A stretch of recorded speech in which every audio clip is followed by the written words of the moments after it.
Emily was 9, Jane was 18, and Tom was 35 when they were all diagnosed with a mental illness. Although they all lived separate lives, they all suffered. Emily suffered to make friends as kids pushed her around on the playground. Jane suffered to leave her house in fear of everyone and everything. And Tom struggled to keep his food down after being rejected for his weight. Although they all lived in different locations, in different homes, with different families, with different people, they all had the same cuts, in which they all asked the same questions, in which they all responded with the same lies. Emily was 9, Jane was 20, and Tom was 39 when they all committed suicide. Over 450 million people around the world are currently suffering from some kind of mental illness. I'm here to persuade my audience that mental illness campaigns are not enough. I was diagnosed with depression almost 2 years ago, and I know what it feels like to think that life is not worth living. Public awareness campaigns are not proving to be effective, suicide rates continue to increase, and a majority of people can't or refuse to receive the help. Starting off with, what is mental illness? American Psychiatric Association states that mental illnesses are health conditions involving changes in emotion, thinking, and or behavior. Mental illnesses are associated with distress and or problems functioning in social work and or family-related activities. Therefore, each year during the first week of October, NAMI, National Alliance on Mental Illness, and participants across the world try and raise awareness about mental illness. However, I'm going to explain why mental illness awareness campaigns such as this are not effective. Point 1 being, a majority of people can't or refuse to receive help. Starting off, people don't want the help. Over 75% of Americans and Europeans don't seek out the help they need. An article by Healthline shows. A study in the journal Psychological Medicine shows the reasons being for this. Researchers at the Institute of Psychiatry at King's College London examined data from over 144 studies, including over 90,000 participants from across the globe. The study showed the main reasons being they are ashamed and embarrassed or denying that they are sick. Natasha Tracy, a mental health writer and recipient of 2014 Erasing the Stigma Leadership Award by Didi Herrera Mental Health Services, says it can take years for someone to get over feeling bad about having a mental illness. Going on to explain, it can be difficult if people around you can't accept the mental illness. Saying that just as with any physical illness, the pain doesn't go away unless you treat it. However, it's hard to treat someone that doesn't want to be treated. Being that 55% of people who refuse to take their medicine don't because they don't believe there's anything wrong. However, some of you may be thinking this is irrelevant and that some people actually do want to be helped. And with that point being, that is right. And with that leads me on to my next point, being that not everyone can afford it. The average private provider charges between $60 to $300 for every session, being up to 45 minutes on average. On top of that, providers typically recommend or mandate a weekly sessions for more effective results.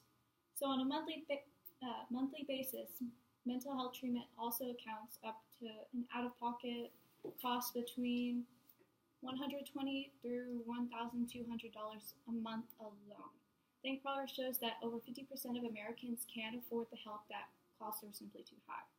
Moving on to my point 2, being public campaigns are proving to be ineffective. Now, what I mean by this is that people don't fully understand the seriousness of mental illness. People are often misled by stereotyping, explains psychiatric Angela Etter. People assume that only a small portion of people are affected, including only a small portion of disorders. Unaware of the dozens of disorders. Mental illnesses include a wide variety of disorders, including depression, anxiety, eating disorders, and personality disorders, Mayo Clinic lists.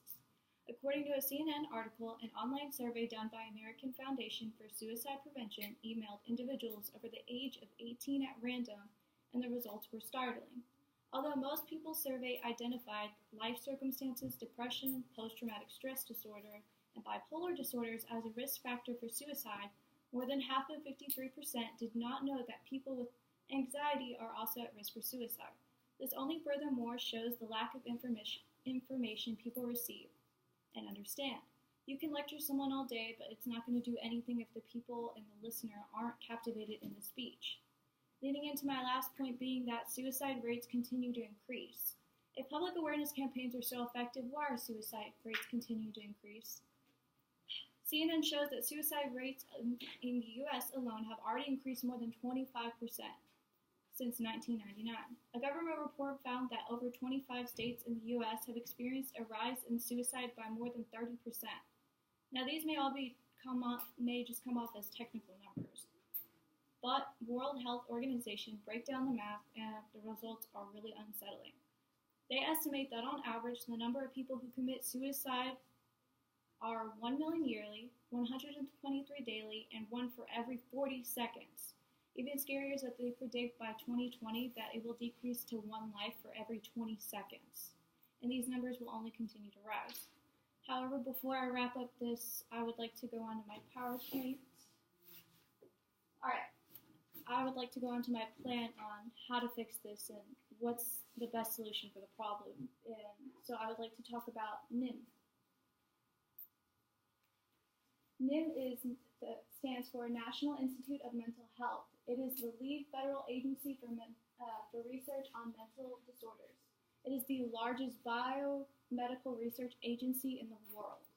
It is part of the U.S. Department of Health and Human Services.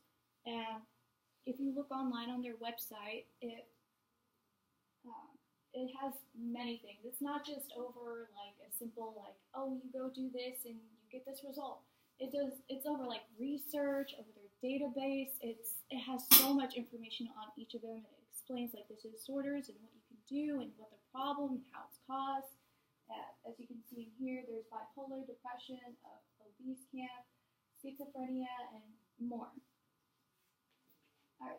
Now, this is just a few of the list of which they include of like all the like disorders, all the problems, what they research, like what it's all about. And it includes anxiety, autism, bipolar, circuits, behavior, depression, epidemiological, neural development, plasticity, suicide, and so much more. All right.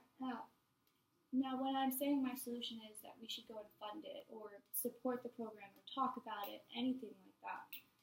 And here, if you go to their website, you can find out more about it. But this is just a little clip and snip from the website itself saying that how the funding works. The National Institute of Mental Health is the largest funder of research on mental disorders in the world.